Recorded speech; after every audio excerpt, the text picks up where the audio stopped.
Hello guys and welcome to How to Socials. In this video I'm going to show you how to enable Chathead for WhatsApp. So let's start. Here you can see on my screen I have a Chathead, but it's not from Messenger. If I open it, you'll see it's a WhatsApp theme and it also has a WhatsApp logo.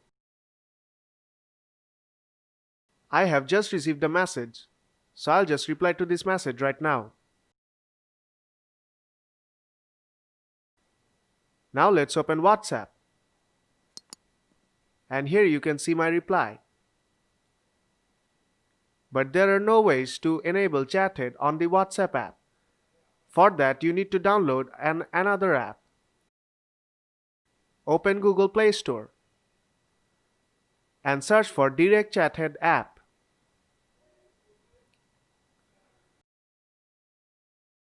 This app is completely free to download, so download it and open it right now. After opening for the first time, you have to provide two permissions. Now this is your home page. Now tap on Apps. And here you can see this app provides Chathead for Messenger, Instagram, Viber, WhatsApp, and you can also add more. Now let's go back. And if you tap on Settings, you can customize the settings of this app. And that's how you can enable Chathead for WhatsApp. So if this video helped you out, then don't forget to leave a like. And see you in the next tutorial.